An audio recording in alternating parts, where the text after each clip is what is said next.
शकुंतला देर शाम हॉल में बैठी अपनी पड़ोसन विमला से बातें कर रही होती है।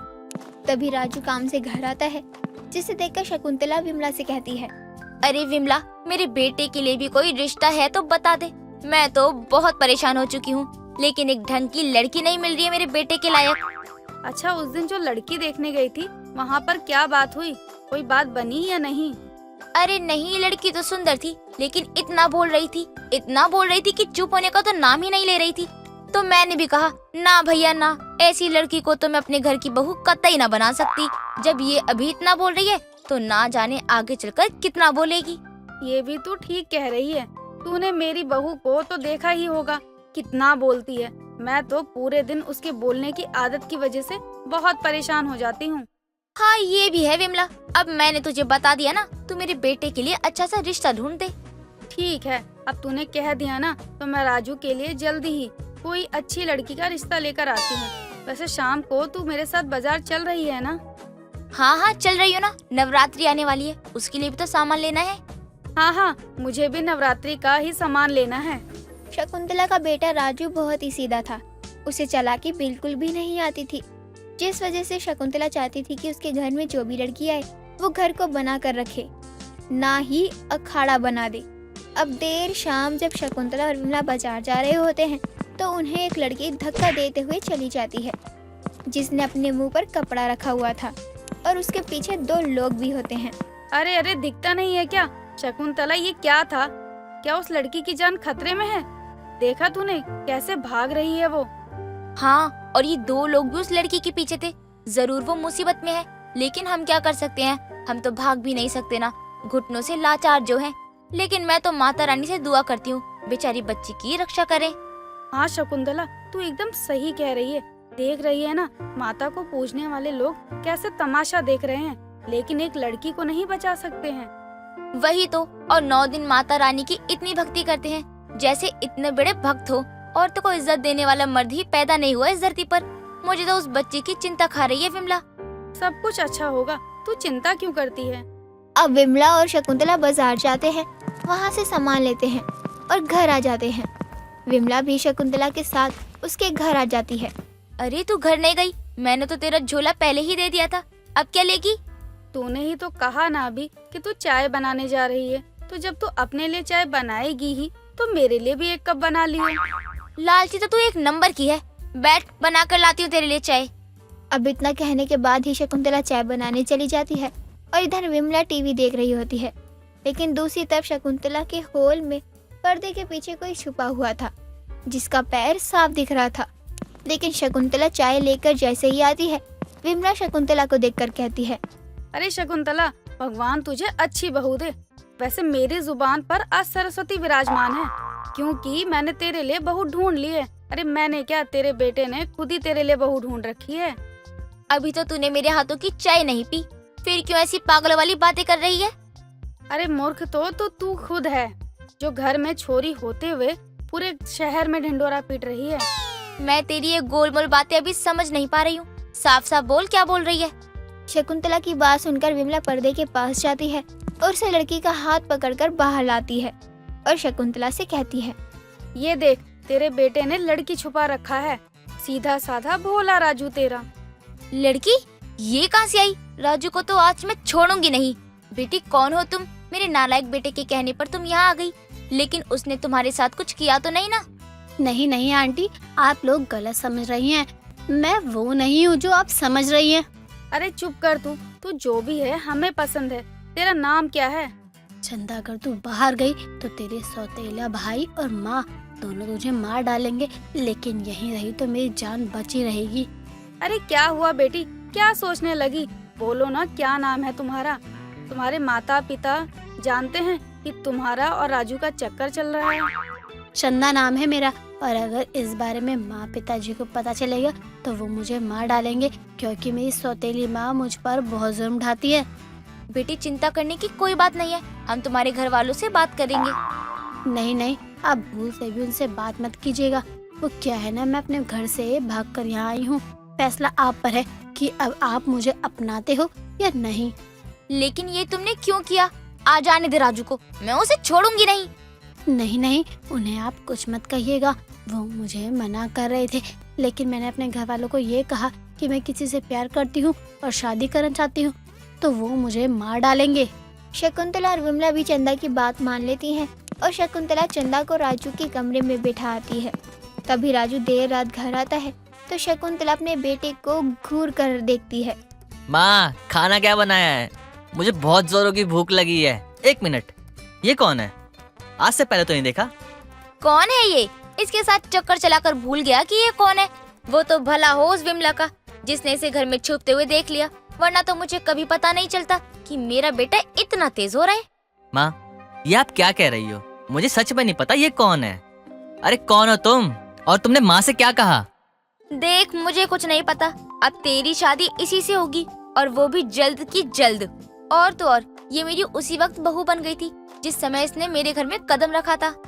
ये लोग कितने अच्छे हैं, लेकिन काश कि ऐसा हो पाता, मैं इस घर का हिस्सा होती। लेकिन मैं तो जल्दी ही यहाँ से चली जाऊंगी, क्यों ही मैं इनका दिल दुखाऊं। जहाँ एक तरफ शकुंतला और विमला दोनों ही अपने बेटे की शादी की तैयारियों में लगी हुई थी, वहीं चंदा घर से निकलने के लिए चाहती थी और राजू परेशान था कि उसके घर ना जाने कौन अजनबी लड़की आ गई है जो उसे अपनी माशूका बता रही है। इन सभी के बीच 9 दिन कैसे बीत जाते हैं पता ही नहीं लगता। और उसी दिन की सुबह शकुंतला के घर एक औरत आती है जो कि चंदा की सौतेली माँ होती है, वो भी एकदम खड़ूस। अरे ओ चंदा, कहाँ छुप कर बैठी है? जरा बाहर तो निकल। चल, मैं तुझे लेने आई हूँ। सुना है तू शादी करने वाली है। एक बार तू घर चल, आराम से बात करेंगे। नहीं नहीं, मुझे कहीं भी नहीं जाना आपके साथ। छोड़िए मेरा हाथ। माँ जी, मुझे नहीं जाना इनके साथ। अरे ओ चमनकली, छोड़ मेरी बहू का हाथ। सुना नहीं मोटी भैंस तूने? हमारे ही घर में आकर हमारी बहू को जबरदस्ती लेकर जा रही है। हाँ, और हम कुछ भी ना बोले। राजू, चंदा को घर में लेकर जा, इसको तो मैं देखती हूँ। मेरा नाम है चंपाकली, चमनकली नहीं। और चंदा तो आज यहाँ से जाएगी। मैं भी देखती हूँ वो यहाँ से कैसे नहीं जाती। वो पूरे 9 दिन से यहाँ है और मेरे घर खुद ही चलकर लक्ष्मी आई है, और ये लक्ष्मी अब मेरे घर की बहू है। 9 दिन के लिए नहीं, हमेशा के लिए बन चुकी है। शकुंतला और चंदा की सौतेली माँ आपस में बहस कर रही होती हैं।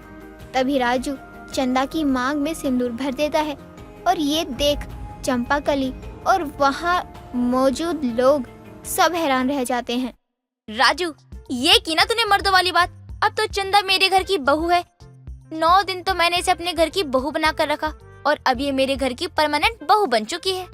ये सब हो जाने के बाद चंपाकली को वहाँ से जाना ही होता है, क्योंकि शकुंतला उन्हें पुलिस बुलाने की धमकी देने लगती है। शंभू एक छोटे से मकान में अपनी पत्नी सुनीता और बेटी रावी के साथ रहता था। पढ़े लिखे ना होने के कारण वो दिहाड़ी पर काम कर लिया करता था, लेकिन उसकी कमाई से उसके गरीब परिवार का खर्च चला पाना मुश्किल हो रहा था। एक रोज शंभू काम की तलाश करते हुए एक सेठ के अंडों के फार्म पर पहुंच जाता है, जहां सेठ एक कोने में कुर्सी पर बैठा पैसों का हिसाब कर रहा था। तभी शंभू उसके पास आकर कहता है, सेठ मैं गरीब मजदूर हूँ, आपके पास कोई काम हो तो बता दो। नहीं भाई, मुझे किसी आदमी की जरूरत नहीं है, ना ही मेरे यहाँ कोई जगह खाली है।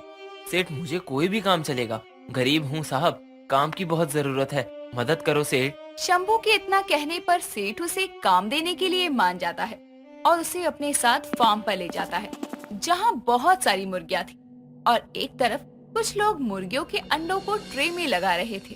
तभी सेठ शंभू को काम समझाते हुए कहता है, देखो, इन अंडों की ट्रे को तुम्हें साइकिल पर दुकानों पर देकर आना है।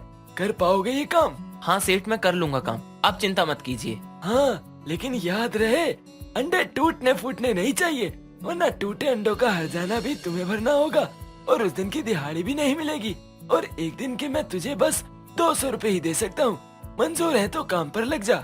ठीक है सेठ जी, मैं कर लूंगा। तभी शंभू साइकिल के पीछे 3 अंडों की ट्रे बांधकर सेठ के दिए पते वाली दुकान पर अंडे देने के लिए निकल जाता है। इस तरह शंभू सेठ के लिए दुकानों में अंडे पहुंचाने का काम शुरू करता है, जिसके लिए उसे 200 रुपए की दिहाड़ी मिला करती थी। एक रोज जब वो थका हारा घर पहुंचता है, तो उसकी पत्नी सुनीता उसके लिए पानी लेकर आती है और उसे देते हुए कहती है, सुनिए जी, दुकान वाले का उधार चुकाना है और रावी को भी अपनी किताबों के लिए पैसे चाहिए। रावी से कहना मैं उसकी किताबें 2-4 दिन में ले आऊंगा। और चिंता मत करो, दुकान का उधार भी मैं कुछ दिनों में चुका दूंगा।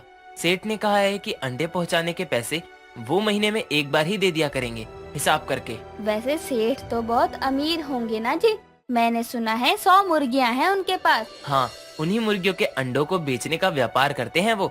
और तुम तो जानती ही हो अंडे कितने महंगे बिकते हैं। उस हिसाब से तो सेठ को बहुत फायदा होता होगा। कितने ही आदमियों को काम पर रख रखा है उन्होंने। हम गरीब को तो खाने के लिए एक अंडा नसीब नहीं होता, ना जाने हमारे हालात कब सुधरेंगे। दोनों बातें कर ही रहे थे कि तभी शंभू का एक दोस्त अपनी 2 मुर्गियां लेकर उनके घर आता है। उसे देखकर शंभू कहता है, अरे चंदन, तू यहाँ, वो भी अपनी मुर्गियों के साथ, क्या बात है? शंभू भाई, तनिक मदद चाहिए तुमसे। अरे चंदन, मैं गरीब हूँ, तुम्हारी क्या मदद कर सकता हूँ? देखो, उधार तो नहीं दे सकता, मैं खुद कर्जे में चल रहा हूँ। अरे बुड़बक, पैसों वाली मदद नहीं चाहिए। वो क्या है ना, शहर में हमारे चाचा एक नौकरी बताए हैं, तो परसों तुम्हारी भौजी के साथ शहर के लिए निकल रहे हैं। वो क्या है ना, हम इन मुर्गियों को लेकर शहर नहीं जा सकते ना, इसलिए तुम्हारे पास छोड़ने आए हैं। देखो, मना मत करना, काहे से कि जब तक अम्मा थी इनकी देखभाल करती थी। चिंता नहीं करो, महीने के भीतर हम तुम्हारी भौजी को यहाँ भेज देंगे, तो फिर वही इनकी देखभाल करेगी। अरे पर मुर्गियाँ? बाबा, ये कितनी प्यारी मुर्गियाँ हैं। माँ, ये हमारी है क्या? हमारी नहीं रावी, चंदन काका की है। बस कुछ दिनों के लिए हमारे पास रहेगी। धन्यवाद भाभी। अच्छा शंभू, चलते हैं। ध्यान से जाना और शहर जाकर भूल मत जाना। चंदन अपनी 2 मुर्गियों की जिम्मेदारी शंभू के परिवार को देकर चला जाता है और शंभू को ना चाहते हुए भी दोस्ती के चलते उसकी मुर्गियों को अपने यहाँ रखना पड़ता है। रावी मुर्गियों के लिए घर के आंगन में एक जगह बना देती है। अगले दिन शंभू अंडों की ट्रे लिए साइकिल पर जा रहा था कि तभी सामने से आ रही बाइक से उसकी टक्कर हो जाती है और पीछे रखे सारे अंडे जमीन पर गिरकर टूट जाते हैं और शंभू को हाथ में चोट भी लगती है। सेठ ये सब सुनकर शंभू को डांटते हुए कहता है, हे भगवान, मेरे अंडों का सत्यानाश करके तूने मेरा कितना नुकसान कर दिया, पता भी है? मालिक, साइकिल चलाकर पैर में बहुत दर्द था, इसीलिए धीरे धीरे चला रहा था। तभी बाइक वाले ने साइकिल को टक्कर मार दी। मैंने जानबूझकर कुछ नहीं किया सेठ, माफ कर दो। अरे पर मेरा नुकसान तो हो गया ना। अब अंडों की वसूली मैं तेरी 5 दिन की दिहाड़ी काटकर पूरी करूंगा। शंभू सेठ के सामने हाथ जोड़ता है, लेकिन सेठ उसकी मजदूरी के पैसे नहीं देता। वो निराश घर पहुंचता है तो उसे बड़ी अच्छी खुशबू आती है। तभी उसके पूछने पर सुनीता उसके सामने ऑमलेट परोसते हुए कहती है, जी, ये खुशबू इस ऑमलेट की है। लेकिन अंडों के लिए पैसे कहाँ से आए? बाबा, पैसों की क्या जरूरत है? आप भूल गए, चंदन काका की मुर्गियाँ हैं हमारे पास। ये अंडे उन मुर्गियों से ही आए हैं। उसकी मुर्गियाँ अंडे भी देती है? हाँ जी, लेकिन आप इतने उदास क्यों दिख रहे हैं? सब ठीक तो है? तभी शंभू से पूरे दिन की हुई बात बताता है। ये सुनकर वो दोनों भी दुखी हो जाते हैं। तभी रावी कहती है, बाबा, क्यों ना आप अंडों का व्यापार करो? अब तो हमारे पास 2 मुर्गियाँ भी हैं। बिटिया, हम गरीब अंडा नहीं खरीद पाते, तो अंडों का व्यापार कैसे कर सकते हैं? और वैसे भी ये मुर्गियाँ हमारी नहीं हैं। और भला 2 मुर्गियों के भरोसे हम गरीब व्यापार करने की कैसे सोच सकते हैं? बाबा, आप ही तो कहते हैं कि बूंद बूंद से सागर भरता है। हम इन 2 मुर्गियों के अंडों को जमा कर कर एक ट्रे बनाएंगे और फिर उसे बेच दिया करेंगे। और वैसे भी आज के समय में अंडे काफी महंगे बिक रहे हैं, क्या पता आगे चलकर मुनाफा ही हो जाए। रावी की बात पर सुनीता भी राजी होती है। परिवार का साथ मिलने पर शंभू भी तैयार हो जाता है। अगले दिन से रावी मुर्गियों के दिए अंडों को जमा करना शुरू करती है और शंभू सेठ के पास भी काम कर रहा होता है। 2 हफ्ते बीत जाने पर एक ट्रे भरकर अंडे जमा हो जाते हैं तो शंभू उसे एक ढाबे वाले को बेच देता है और एक ट्रे अंडों के बदले उसे 150 रुपए मिलते हैं। इस तरह सेठ की दी मजदूरी और अंडे बेचने से एक दिन में 450 रुपए वो कमाता है। ऐसे ही 1 महीने का समय बीतता है। उन दोनों मुर्गियों के अंडे बेचकर जमा किए पैसों से शंभू 2 मुर्गियां और खरीदता है और अब 1 हफ्ते में ही उसके पास एक ट्रे और जमा हो जाती है और जिन अंडों का वो व्यापार किया करता था। ऐसे ही समय बीतता है और देखते देखते शंभू के पास 10 मुर्गियां हो जाती है। एक रोज जब शंभू मुर्गियों के अंडे जमा कर रहा था, तभी उसका दोस्त चंदन आता है। अरे शंभू, तुमने तो बहुत मुर्गियां पाल ली यार। और हम सुने कि तुम्हें लोग गरीब अंडा व्यापारी कहते हैं। हाँ, ये गरीब अंडा व्यापारी हो गया है तुम्हारी दी हुई 2 मुर्गियों के कारण। वैसे तुम्हारी मुर्गियां एकदम ठीक हैं। रुको, मैं उन्हें लाता हूँ। अरे नहीं नहीं शंभू, हम तो यही कहने आए थे कि हम और तुम्हारी भौजी शहर में ही किराए पर रह रहे हैं। नौकरी सही पैसे वाला है ना, तो अब हमारी मुर्गियन को तुम ही पालो, हमको कोनो दिक्कत नहीं है। अरे चंदन काका, मैं आपके लिए पानी लेकर आती हूँ। नहीं नहीं बिटिया, हमको जल्दी निकलना है, चलते हैं। अरे ऐसे कैसे? रुक, अब तू अपनी मुर्गियां तो ले नहीं जा सकता, उनके पैसे ही ले जा। मुझे भी तसल्ली होगी कि मैंने उन मुर्गियों को तुझसे खरीदा है। चंदन शंभू को बहुत मना करता है, लेकिन शंभू उसे पैसे देकर ही मानता है। समय बीतता है। अब गरीब अंडे का व्यापारी शंभू सेठ के यहाँ का काम छोड़कर अपनी मुर्गियों के अंडों को बेचने का व्यापार करता और उसकी बेटी रावी मुर्गियों का बहुत ख्याल रखती, साथ ही उन्हें समय पर दाना पानी दिया करती। इस तरह गरीब अंडे का व्यापारी शंभू छोटे स्तर पर अपने अंडों के व्यापार को शुरू करता है और धीरे धीरे उसे ही अपनी आजीविका का साधन बना देता है। ज्योति अपने स्कूल से घर रोते हुए आती है और अपनी माँ गीता को रोते हुए गले लगा लेती है। माँ, मैडम ने स्कूल से निकाल दिया। वो बोल रही है कि पैसे नहीं है तो स्कूल भी आने की कोई जरूरत नहीं है। मुझे पूरी क्लास के आगे जाने को कहा। मैंने उनको कहा तो था कि जब पैसे हो जाएंगे तो मैं तेरी फीस दे दूंगी। उन्होंने मुझे बस जाने को बोल दिया। अब मैं कभी स्कूल नहीं जाऊंगी। नहीं मेरी बच्ची, तो स्कूल जरूर जाएगी। माँ, हम बाकी लोगों की तरह बड़े घर में क्यों नहीं रहते? अच्छा खाना भी नहीं खाते और अब तो मैं स्कूल भी नहीं जा पाऊंगी। हम इतने गरीब क्यों हैं माँ? नहीं मेरी बच्ची, तू रो मत, मैं हूँ ना तेरे साथ। तू बस देखती रह, तेरी माँ जल्दी ही सब ठीक कर देगी। माँ, आप मुझे दिलासा दे दो, लेकिन कुछ भी ठीक नहीं होने वाला है। अब मैं ज्योति को बोलूं भी तो क्या बोलूं? भगवान ने हमें इतना गरीब बनाया है, सब्जी बेचकर भी इतना नहीं मिलता है कि मैं अपनी बच्ची के लिए खुशियाँ ला सकूं। गीता एक गरीब सब्जी वाली थी जो कि सब्जियां बेचकर अपना और अपनी बेटी का पेट भरती। उसके पास इतने पैसे भी नहीं थे कि वो अपनी बेटी को स्कूल पढ़ा सके। गीता खुद को बहुत ही लाचार समझती क्योंकि वो अपनी बेटी तक को खुशियाँ नहीं दे पा रही थी। कुछ दिनों बाद गीता सब्जियां बेचकर घर आ रही थी कि तभी गीता को रास्ते में उसकी पड़ोस में रहने वाली काकी मिलती है। काकी जी प्रणाम, घर में सब कुशल मंगल तो है ना? हाँ, सब ठीक है बिटिया, भगवान की दया दृष्टि बनी रहे तो आगे भी कोई दिक्कत नहीं होगी। काकी जी आप चिंता मत करिए, सब ठीक ही रहेगा। बिटिया, तेरी आवाज से मुझे ऐसा क्यों लग रहा है कि तू कुछ परेशान है? नहीं नहीं काकी, मैं कहाँ परेशान हूँ, मैं तो बिल्कुल ठीक हूँ। अपनी काकी से झूठ मत बोल बिटिया, इतने समय से जानती हूँ मैं तुझे। तेरी बातों से ही पता चल जाता है कि कोई बात तो जरूर है। चल अब बता कि आखिर बात क्या है? काकी अब क्या बताऊं, कुछ भी ठीक नहीं चल रहा है। सब्जी बेचने से 1 रुपया नहीं बचता है। पहले तो जिससे सब्जी खरीदो वही लूट मचा देता है, फिर ग्राहक आनाकानी करते हैं। बिटिया, मैंने तो तुझे पहले भी समझाया था कि ऐसे घर नहीं चलने वाला है। अब कल को ज्योति बिटिया बड़ी होगी तो उसके लिए भी तो सोचना है ना। हाँ काकी, आप सही कह रही हो, लेकिन मैं क्या करूँ, अब मुझे कुछ समझ नहीं आ रहा है। बिटिया, तू इतनी परेशान हो रही है तो मैं तुझे बताती हूँ।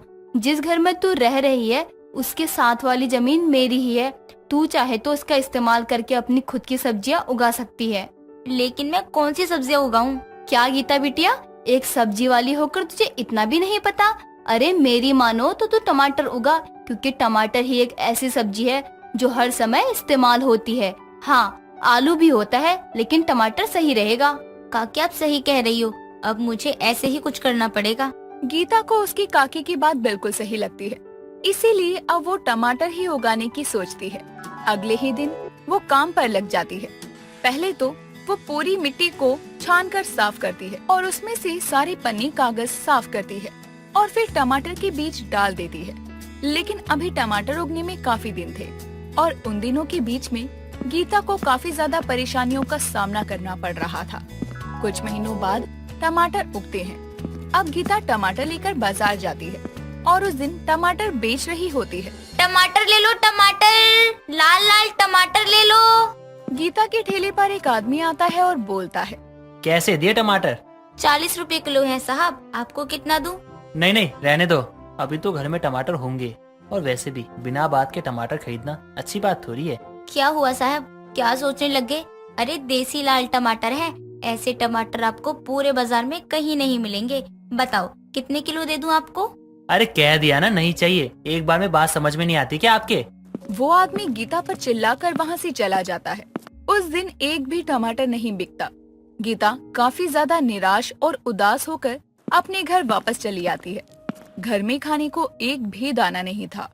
इसीलिए गीता की बेटी ज्योति गीता के पास आती है। माँ, मुझे बहुत जोरों से भूख लगी है। आज दिन में घर पे कुछ भी नहीं था खाने को।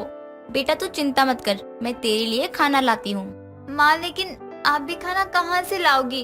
घर में तो खाना बनाने के लिए कुछ भी नहीं है। जब तेरी माँ है यहाँ पर सोचने के लिए, तो तू क्यों इतना सोच रही है मेरी बच्ची? गीता अपनी पड़ोस वाली काकी से खाना मांग कर लाती है और अपनी बेटी को खिलाती है। अगले दिन वापस गीता उम्मीद के साथ बाजार टमाटर बेचने जा रही थी। तभी रास्ते में एक औरत दूसरी औरत से बात कर रही होती है। अरे न्यूज़ सुनी तुमने? टमाटर टमाटर नहीं रहे, सोना हो गए हैं। बताओ इतने महंगे हो गए हैं, 150 रुपए किलो। इतने में तो पूरी सब्जी आ जाए। मैं तो सोच रही हूँ कि अब क्या होगा, क्योंकि बिना टमाटर के कोई सब्जी भी या दाल अच्छी नहीं लगती है।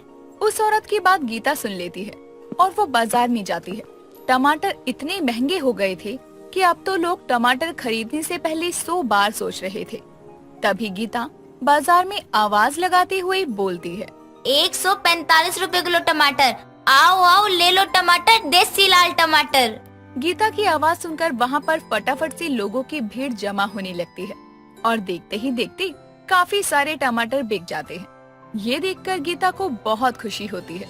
चलो, मैंने जितनी मेहनत टमाटर को उगाने में लगाई थी उतने तो पैसे निकल ही आए, और ऐसे ही चलता रहा तो आज मेरा काफी मुनाफा हो जाएगा। 5 रुपए बस कम करने के बाद तो लोगों ने काफी टमाटर खरीद लिए। ये सोच कर कि कहीं तो कुछ पैसे बच जाएं।